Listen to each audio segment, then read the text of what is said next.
Hey,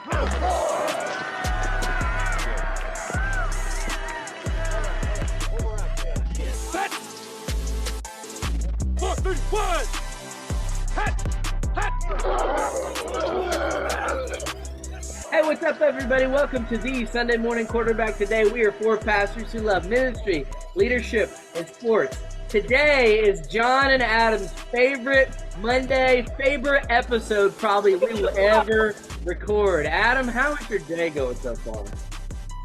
It's a great day here in Richmond, Virginia. And I said this last year, this episode, this one right here, is the reason when I was asked, would you like to start a podcast? I said, sure, because today is a great day to be recording on the podcast. And so one question for you boys. How about them Cowboys? And John, it's John's favorite month. John, what do you refer to this time of year as? This is when the delusional Cowboy fan hits reality every time. This is the best time of the year. You know, when you get past Christmas, you wonder, what am I going to looking forward to? What's ahead? What's the next thing on the calendar? And for most pastors, most Christians, you're just looking at Easter, but then you get a gift from the Lord. And the Cowboys come to whatever prospect they've had, whatever thoughts they had. Was it a catch, not a catch? We always come back to this moment when Cowboys fans come to reality and we get to go, I told you so. So here we are. I told you so. You know, it's almost like being asked, you know, like, what's going on? The sun came out today. Water is wet. 2 + 2 is 4. And here we are in the second week in January, and the Cowboys took a L. Oh, Dad, you know, they're supposed to be shepherds. You think they'd like be pastoring us right now, but they're just like loving our pain. What you got, Dad? I just don't understand about the delusion. Because I have 5 words to say.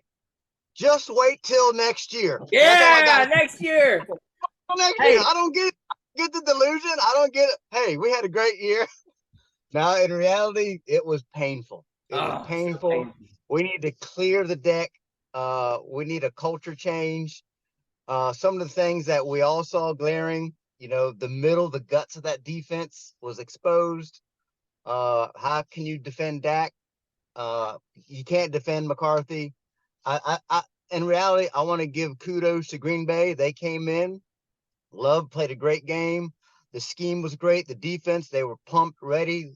They were playing with house money. And the talent that was there showed.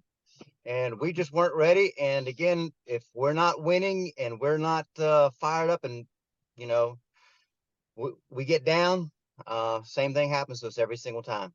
So we got to start all over. You know, if we're gonna wear our victory polos, then we gotta wear our playoff L polos, because that's the true fans. The fake fans are like, oh, they do it every year. We don't care about them anymore.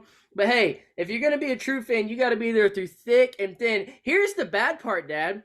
I think John and Adam were more surprised than we were.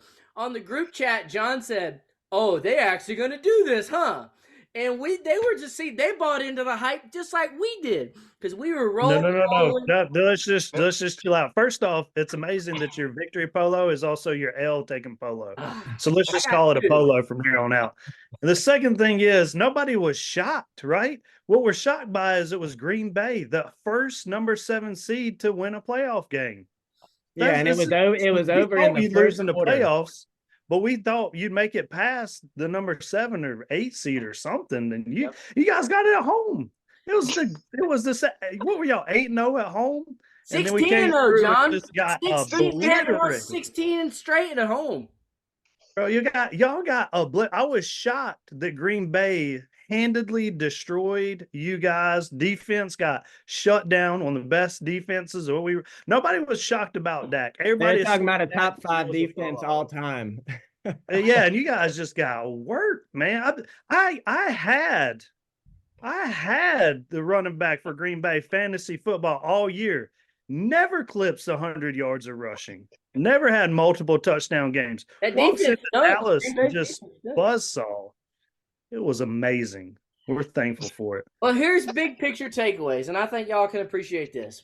We were the classic talented team that was soft. We were soft. We were fraudulent. Now, I think we admitted we were fraudulent throughout the year when we lost to Miami, when we Are you barely. eating your popcorn, John? John, are you eating your popcorn? Oh, Yeah. No, I'm having my cake and I'm eating it too. man. John's got his popcorn. We got Mr. Adam A. Smith down here thinking he's on first take. Hey, let me give you the big picture, okay? It's not your time to talk today, okay? We don't want to hear the big picture about the Cowboys today. Here's the big picture. You guys have not been in the NFC Championship game. Not won the Super Bowl, not appeared in the Super Bowl, not won the NFC Championship game. You have not appeared in that game since Michael Jordan was playing baseball. So that's all I've got to say. And when you think about it, listen to this. I did some math. The year 2052 is as far away as the last time the Cowboys made an NFC Championship game. So I just want you guys to meditate on that and enjoy this day. Hey, look, Dad,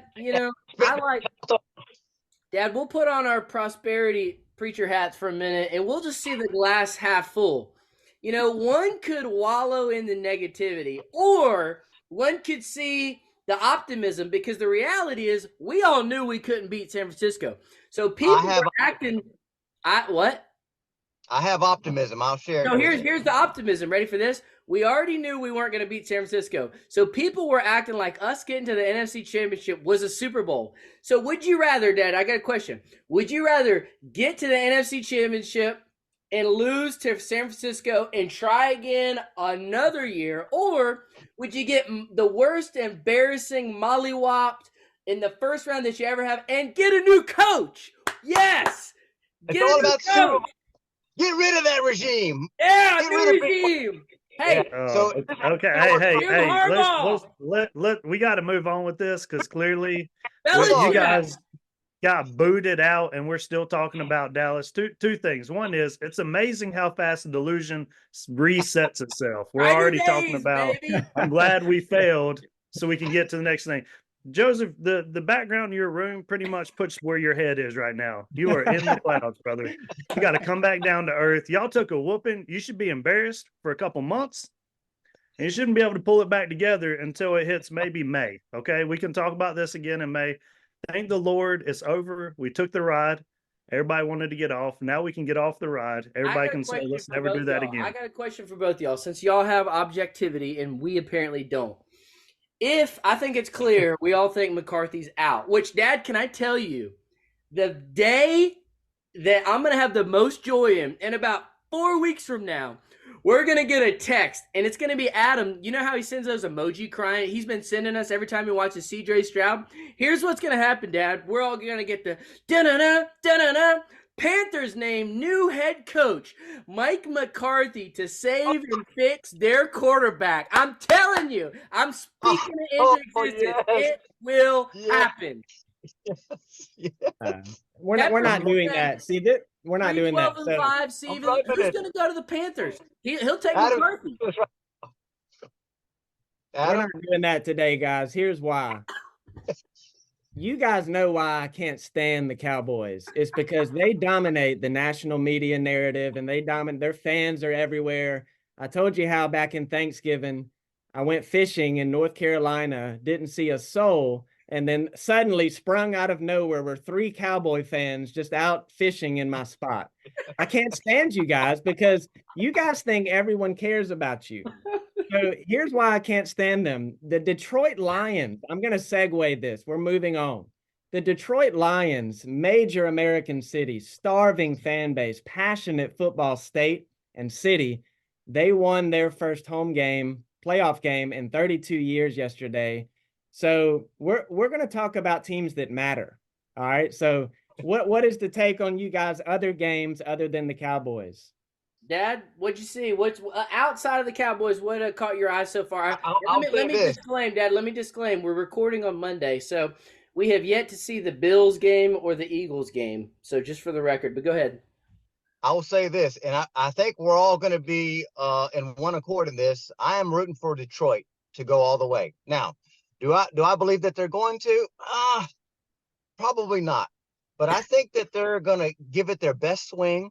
I think that they can win this next game against either Philly or Tampa. And then I think I want to see them go against the Niners. Am I going to bet again with them? No. But do I think that they're going to come in and give it their best swing? I do not think they're going to lay an egg. And so I'm excited for them. Kansas City impressed me a little bit just because of their tenacity. You know, they had to play in that cold weather too. And so that's cold for anybody. So they impressed me. Miami, they are who we all thought they were, given their injuries and everything that happened with them. And one last thing, Houston. Wow, I did not see that one coming. Cleveland laid an egg. That defense laid an egg. And Stroud, guys, I got to tell you, man, not only am I rooting for that guy and hoping for his best, but I'm praying for him. Man, his faith is out there in front of everyone. And so I'm praying for him, not just for success, but for what success can bring him, a bigger platform with the greatest message one can ever know. So there's a lot going on in the NFL, and I'm excited to kind of see how all this turns out. Baltimore, of course, San Fran. I think it's going to be a great rest of the playoffs. John and Adam, what did y'all think about Stroud lighting it up as a rookie? What y'all think about that? Man, I was glad to see the best quarterback in the state of Texas do so well, win that playoff game, and have the best rookie season. You know, they're saying he's having the best rookie season any quarterback has ever had. So it does hurt me as a Panthers fan, but like Joe said, you know, I'm cheering for the young man. It pains me to see him do so well, to know he could be from my team, but I'm happy to see him doing well. And it was a fun football weekend. The Lions, that was a cool, great story, especially with Stafford and Goff. But what do you think, John? I was watching the games, and I'm not upset about Stroud. Here's the thing. I would have been suspect taking them because Ohio State's turned out some real duds. And here recently, Alabama's turned out a lot better talent, at least at the quarterback position. So I think all the cards on the table, I think you made the right decision. No one could ever anticipate that, but I'm happy for him. I think he's obviously they needed somebody at quarterback morally sound and making good decisions for that team. While at the same time, I'm cheering for the Lions. You know, I think if they can get past the 49ers, and it's a long shot, right? Like it's going to be a hard sell, but I think that's the team to beat, and I think that's the only way you're going to win a championship. Although playoff Patrick is out there, he is calling in, and all of a sudden the game elevates when it comes to the playoffs. So it's going to be an interesting shootout next couple games. So yeah, I'm cheering for the Lions, even though I think 49ers are still the favorites. Yep, I agree. And, a little shout out, Mr. Paul Lasso. We're all sitting at home in snow, so I'm sure he didn't want to come on here like us and have to eat his dolphin crow because he don't even have a polo to wear. Maybe next year we'll get him a polo so he can actually represent his team. But, hey, think with me real quick to Miami, because even though they lost, I mean, that was a tough game. That was a tough sell. Miami had a good year. They're solidifying themselves like, okay, Tua is the guy for the future. But where do they go? How do they get better? Do y'all think it's just getting healthy? Or is there something that they're missing, or can they become a contender? If you're a Miami fan, where do you take that? Anybody? I think they got to get healthy. I think there were a lot of question marks coming in, and they hit the worst. I mean, Miami players load up, they leave South Beach, 70-some degrees, they land. It's miserable. It is absolutely miserable. And they drop in, and the conditions were reflective. Also missed a whole lot of plays. I mean, if you rewind it, I mean, there were some moments where it was like you make a couple catches here, and it changes the whole shape of the game. But I think the elements and the injuries were just too much to overcome.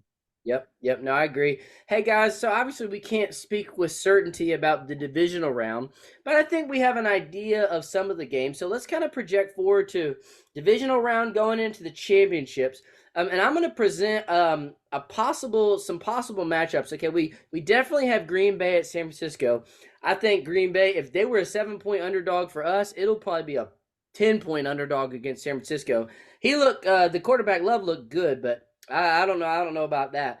Do you guys think, Dad, do you think Pat Mahomes is reminding everybody, will this be one of his greatest achievements? Because, I mean, if you put him up against Lamar, I mean, Lamar's got a lot to prove this year, too. Do you think he can pull off some magic and get to Super Bowl? I mean, they would have to, assuming Buffalo wins, which is who I'm picking for tonight's game, assuming Buffalo wins, I mean, that's going to be, we got the potential Mahomes, Allen showdown here, too. What do you see? How do you see, Dad, the AFC playing out? I think that Baltimore's going to play Kansas City, and I think that's going to Think be Buffalo's going to lose at home? No. I'm sorry. I think Baltimore is going to play Kansas City. I think that's going to be No. So if Baltimore wins, they play Kansas City, correct? Yes. At Buffalo, I believe. Yeah, I think they can beat Buffalo.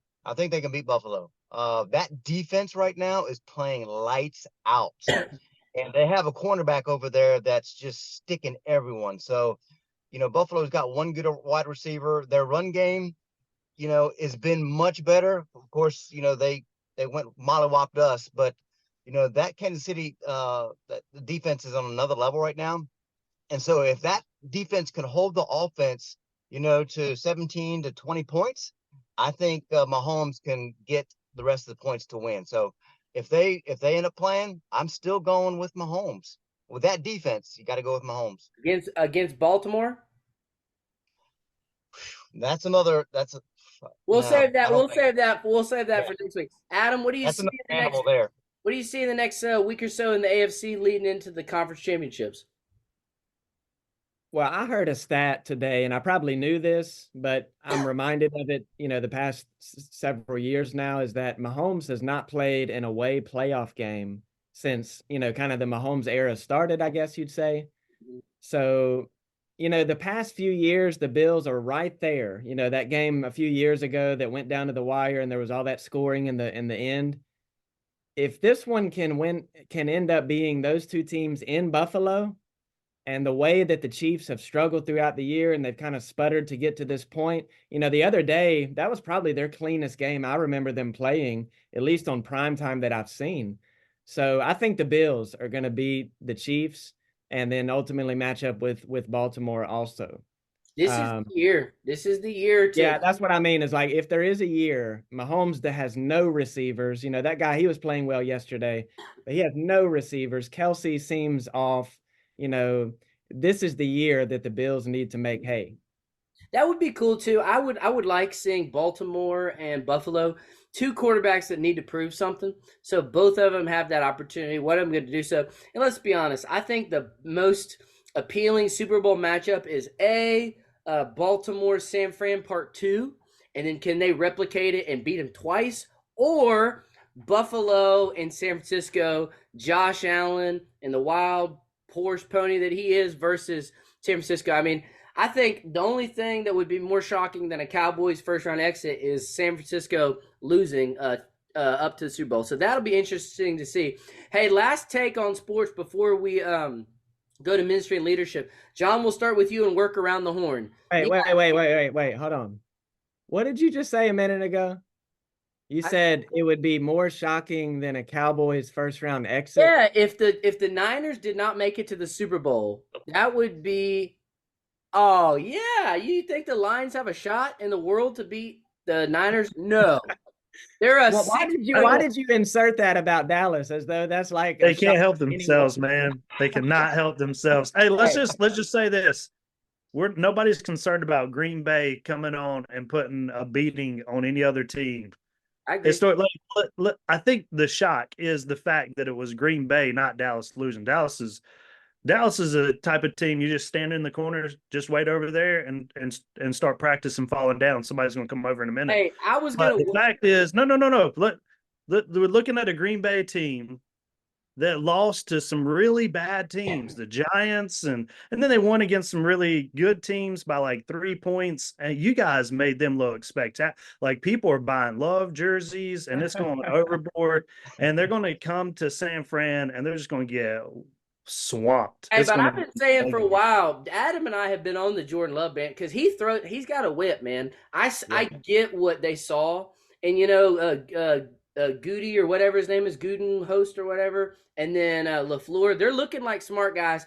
Aaron Rodgers had it double whammy last night.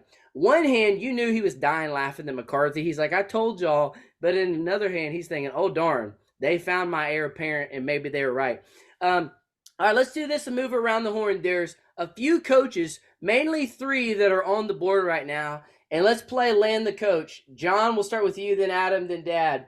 Tell me where these 3, or these, we'll say 4. We'll just take some guesses. We got Jim Harbaugh, assuming he goes pro. We'll just assume. You got Bill Belichick. You got Mike Vrabel, and you got Pete Carroll. Off the top of your head, John, where do they land? If you just today, if you had to guess. I don't know if I can run them all off. That's fine. That's why you have to hit all. I can tell you where I hope they land. All right, right? That's cool. I hope that Harbaugh finds a way to land all the way down in the great city of Charlotte and does some magic. I'm hoping, I'm praying over and against everything for that to happen. Here's the say, I don't think he'll land with the Chargers. I know it seems like a good fit, everything else. I don't think it's the greatest job. Here's the thing. Chargers don't have enough national media attention, I don't think, to pull them in. So I'd be really shocked if he landed there. I could see Bill making his move down to Tennessee. Personally, I think it would be good. There's optimism there. It's a low expectation. I think he could have a little bit of control coming in. I'd really like Vrabel to be considered for the Panthers. I like him as a coach. I think he's a straight shooter. I don't think the owner is going to allow that. I think he's going to look for some offensive prodigy that's going to form his quarterback that he's hand selected to be the next guy. I don't know outside of that. I think there's still a lot of time on the table, but I think there's a lot of good coaches out on the market in a real way, and I think the Raiders are going to nab one of the top ones if I had to guess. That's one I could see a dark horse. I could see Vrabel going to the Raiders. He just fits that. You know, he still brings that New England temperature. But I want to hear Adam. Adam, what do you think? Well, I think all the reports are kind of indicating that Harbaugh going to the Chargers is almost a done deal. Obviously it's hour by hour. But I will say this: I wouldn't go there if I were him. If Jerry Jones really wants to win a Super Bowl before he dies, I mean, let's be honest, he needs either Jim Harbaugh. So if there is a hint that Jerry knows that Harbaugh is not going to the Chargers, he needs to empty his bank account, do whatever he needs to do to get him, or get Belichick. And I know that people say they wouldn't work together well, but how much do you want to win, Jerry? You know, we know what Mike is. We know what Dak is. And I had an idea. Russell Wilson is looking for a team. You wouldn't want Russell Wilson for the Cowboys? No. Okay. I was going to ask y'all, what do y'all think? Okay. Let's pause for a second. John and Adam, today, if you were general manager, Dak's up for an extension coming off his worst playoff loss, and he came up second MVP voting. What do you do? Do you cut him? Do you make him take a pay cut? Or do you extend him? What do you do? Here's the deal. Dak Prescott, you say his worst playoff loss as if he's never thrown multiple interceptions in a playoff game before. He does that every single year. Yeah, against the best defense in the league for like 4 years, the Niners. I mean, everybody does that against the Niners. Okay, but yesterday he did it against the Green Bay Packers. I can't name anyone other than Jair Alexander on the Green Bay Packers, and he didn't play in the second half. So what do you do with him? You move on for Russell Wilson? Again, Jerry Jones is like, what, 83, 82 or something? Here, let me jump in. Hold on. I want to hear John first. I want to hear a non-Cowboy fan. John, what would you do? Then we'll pass it to you, Dad. Go ahead, John. I would get him to take a pay cut. I agree. I think that's the right. Cause here's the thing: did he have a good season? He had a good season, but here we are, and again, playoffs. You took an L. Why don't you prove something in the playoff? Why don't you earn the pay raise? Right, like the job's not finished, so to speak, or you franchise tag him. I think that's a possibility going forward. And you give him another year and say, hey, we're going to give you an opportunity shot. I don't think he's a terrible quarterback. I'm not saying he's a terrible quarterback at all. I wouldn't substitute Wilson in for him for a lot of different reasons. But I would only say that idea if Belichick or Harbaugh didn't go to Dallas, because I think I think those two coaches and those two alone can maybe win a Super Bowl with Dak. I agree. There you go. That's where I come in. They can't franchise tag him. He's got one more year, so he's going to be lame duck. I think he's got like 58 million. So they got to work something out there. But I was telling Joseph, I think that Dak and Mike McCarthy are the same person. And so when you both have a bit of mediocrity there, they have hit their ceiling together. But I do believe that if you bring in, like you said, Adam, a good coach, a Belichick type coach to help and bring Dak to that next level, I think Dak has that capability with some good structure around him. He's actually really good structured. When he starts to, fly off the handle, try to become Mahomes, that's where he fails. And that's where they always loses it. So I think if you get some structure around him, I think he has a higher ceiling, but it's got to be a elite coach. So if I'm Jerry, I'm like, hey, this is it. This is my last chance. You've got some gifts handed to you, great coaches right in front of you. You're either the billionaire that you say you are, and you're willing to spend the money on this great franchise, or you're not. So this offseason is going to tell a lot. But before we even get there, he's a very loyal guy. So we got to see if he's going to go ahead and let Mike McCarthy go. I'm pretty sure he will, but I'm not 100%. So this is going to be real interesting next week or so. So who do you want? If you got one coach, who you picking? Who's your coach? You got to pick it. Talking about for the Panthers? No. Harbaugh for you. Who's your coach, Adam, for the Panthers? Some guy I've never heard of, because that's really our only option. I don't see any of these top tier available coaches coming to the dumpster fire that is the Panthers. But I will say this, and maybe it's because of where I live, about an hour south of DC. Boy, I'm telling you, and I know the hot commodity, aside from those we've named, is Ben Johnson with Detroit. This franchise up in DC is about to change because new ownership, they're about to move and get a new stadium. They've got a bunch of cap room, and they've got the number 2 pick. So I think whether it's Ben Johnson or Vrabel, whoever it is, and obviously they're in a decent division in the NFC East, but that's a good job right now, which is weird to say, but it is. Only because you got you got the second pick. Here's the thing: I think now the monkey wrench Dallas losing is going to halt everything. You're not going to see once there's clarity on is McCarthy gone. I think everybody's going to sit tight, and then once that happens, I could see Vrabel going to the Raiders. I could see Vrabel going to the Chargers. I could see Belichick if Philly loses tonight.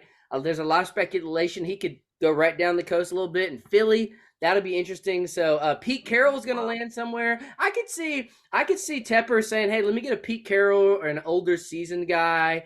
I think that'd be a step up of Rivera. Create culture, get a young quarterback, put a run game and defense around him. So I don't know. It'll be real interesting. I think the coaching. This is the best coaching offseason of movement and availability that there's been in years. So.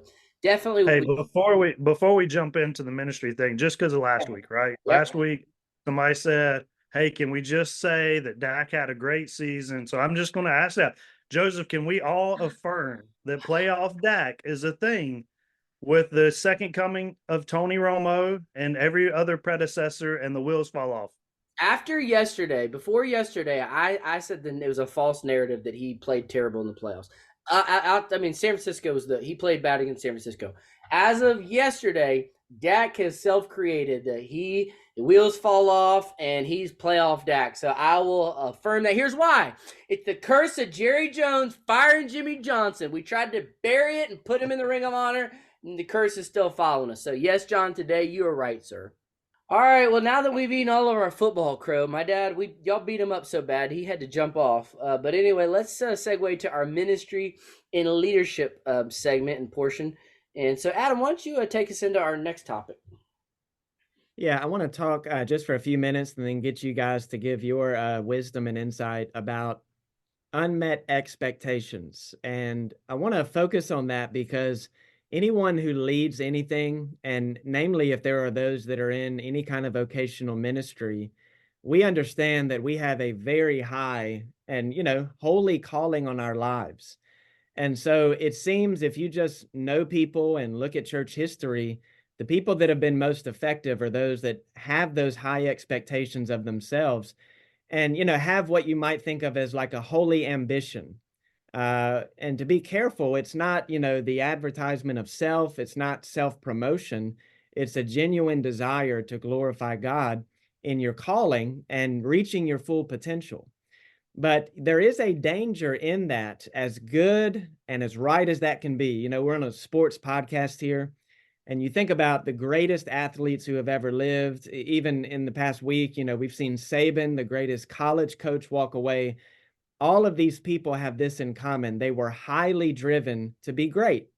And so that's good. But the danger is if you place expectations on yourself that maybe they're unrealistic, and perhaps in your heart, you viewed it as a grand, opportunity to glorify God, and you saw the end looking different than maybe it became, that can be crushing to anyone in ministry. And I think that's true just in life also. So in that, we need to learn to not place our identity in our ministries or whatever it is that we're doing, and to also walk with that realization, I'm not in control of everything.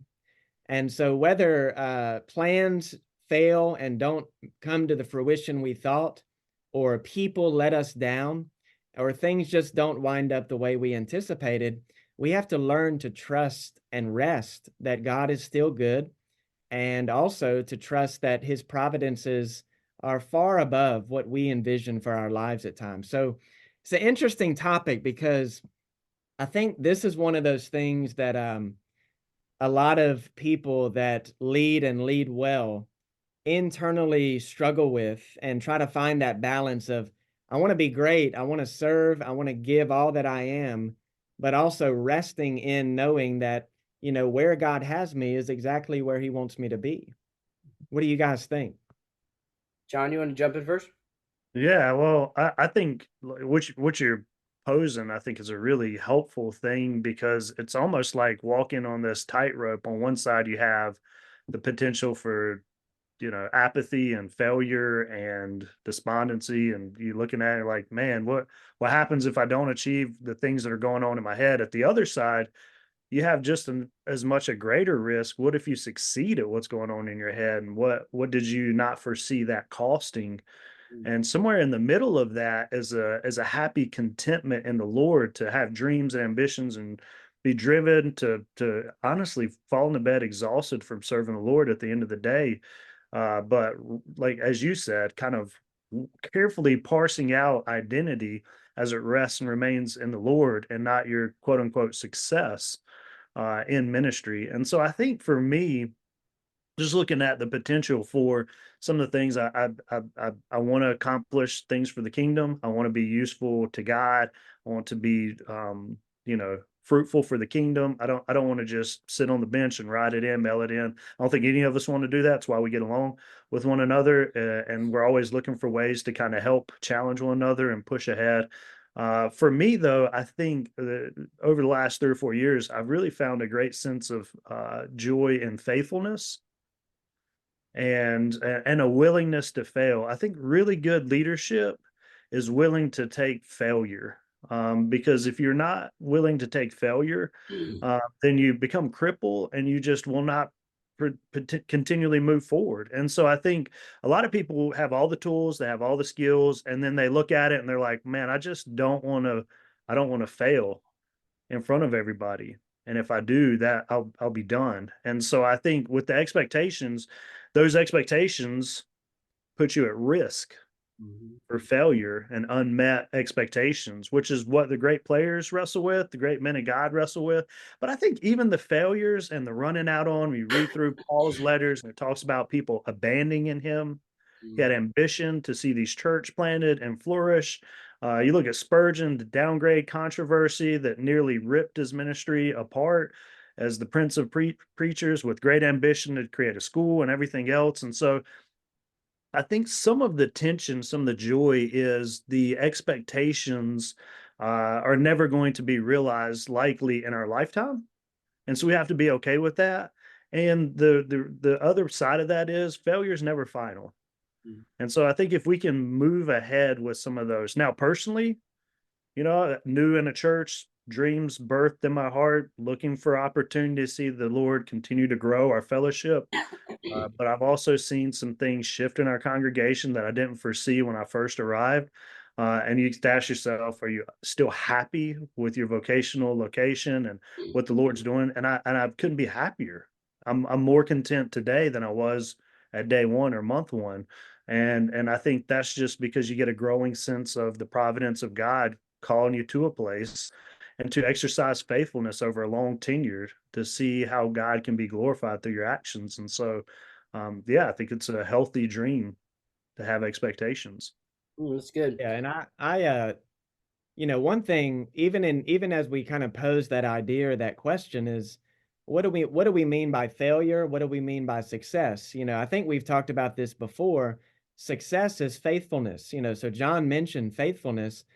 So when you think about that, I heard an evangelist kind of use this way of thinking with anything in church. If you go and share the gospel with someone, and we would kind of categorize that as that's a ministry I'm doing, and they don't believe on the spot, would you say you failed? The answer I would hope is no. I did what I was supposed to do. I followed the Lord and I presented the gospel to someone. I would view that as something to celebrate, a success. Obviously, it's not the ultimate success in that situation, but that's true in ministry. Like John said, getting past being afraid of things not coming together as you thought.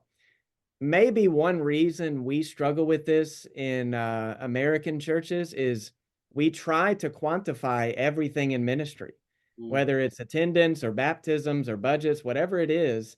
We can say, well, we did this event or we started this or we changed this in our church. And, we hope to see this happen because of that. And you can't quantify spiritual ministry. So I really appreciate what John said. What do you think, Joseph? Yeah.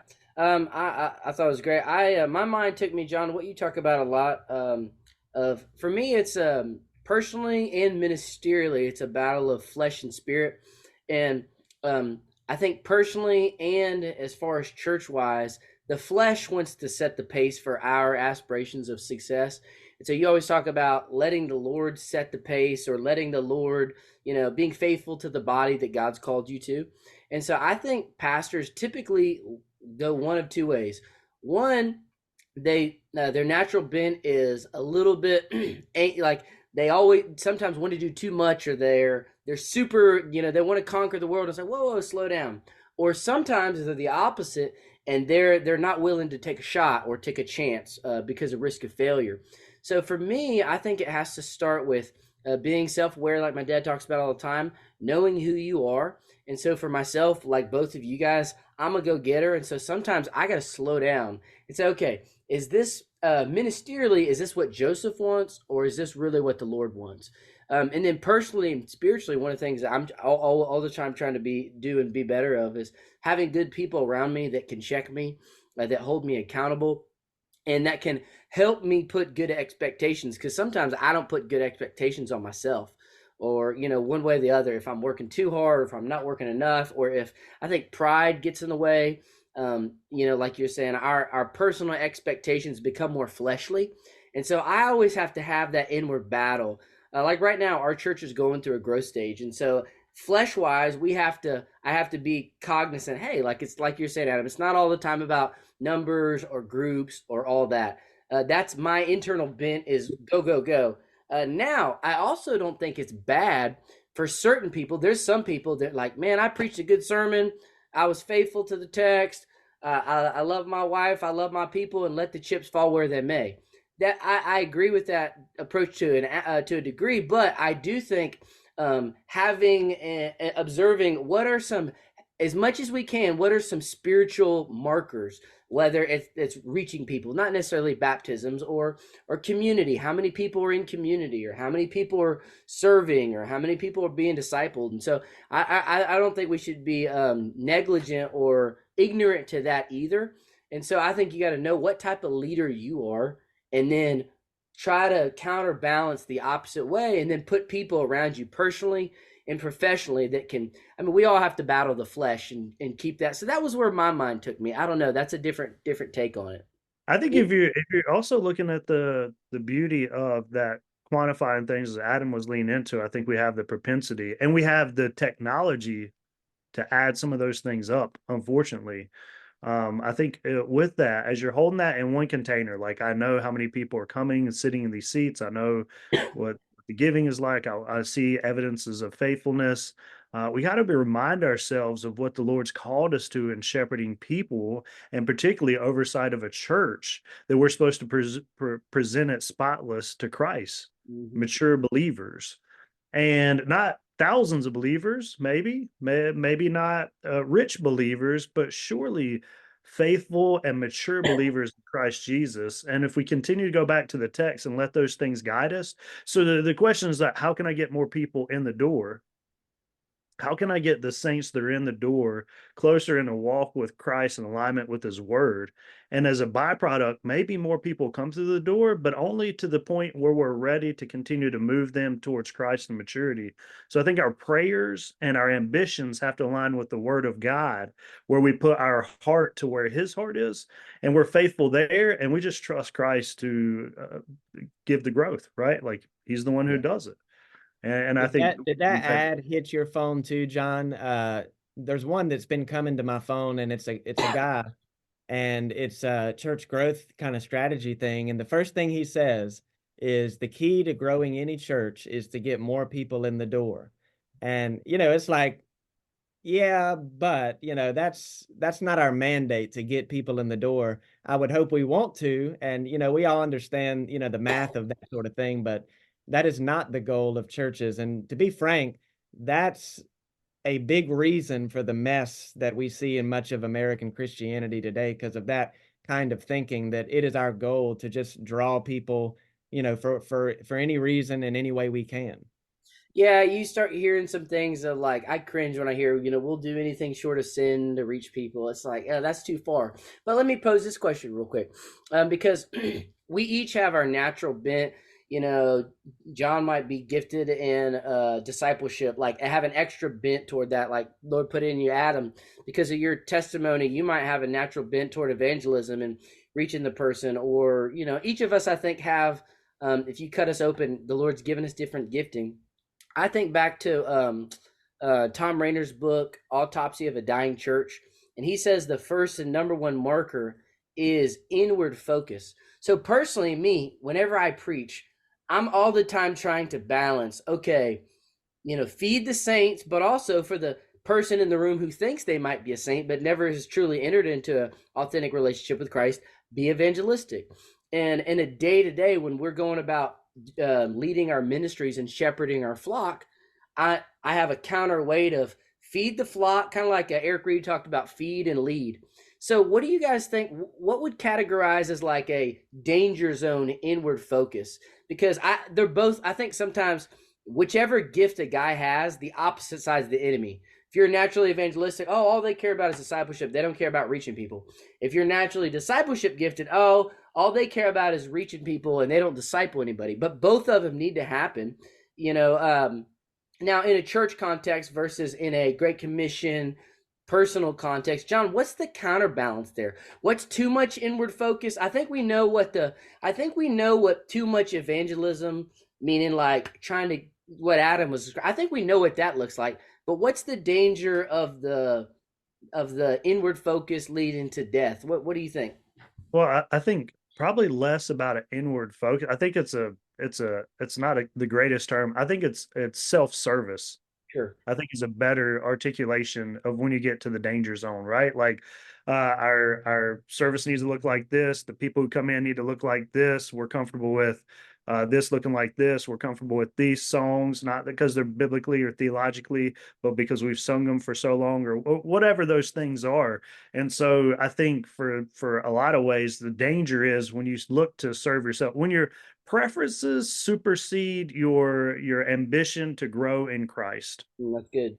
Right? How can I continue to maintain my preferences here with this local body instead of continue to walk with Christ? And I think that's a really dangerous spot. I think that's when it gets to the point of death and dying. I think inward focus, as some people characterize it, meaning I'm growing in the Lord, I'm investing in the faith of my brothers and sisters in Christ, I'm encouraging them through the one another's. I think some people would couple that in with the inward focus. And I think that would be false, because we're supposed to teach and to train and equip each other to not be tossed by every wind of doctrine. And so I think deep teaching towards one another should lead to expressive evangelism out in the community as you begin to really be enthralled with God. And in a lot of ways, so I think a better term, just my opinion, I agree. is not inward focus, because I think there's some good, healthy parts of that, but self-service. Yeah, I agree. And I think that's the key. Discipleship that and love for God that should create a love for other people. And I think that's the thing when it throws off what people are so, I've been, had a 3-hour quiet time and D-group in this, but they have zero desire to reach the lost people in their oikos, in their home, in their family. And so I think that's that balance. Adam, any final words to take us out? Yeah, I would just use a synonym for what John said, and it's the word maintenance. And if you spend too much, you might say, of the percentage of your church's time and energy on maintaining, I don't want to say a status quo as if it's unspiritual, but maintaining business as usual, you might say, that's how churches slowly but surely will die. If somebody is not always pushing that envelope, hey, we got to get out, we got to reach people, that's how churches die. Yep. Have healthy, godly expectations, especially for your team when they've choked for 30 years plus. We'll be back next week with more playoff coverage. Everybody, Adam A. Smith, you have a great day, sir.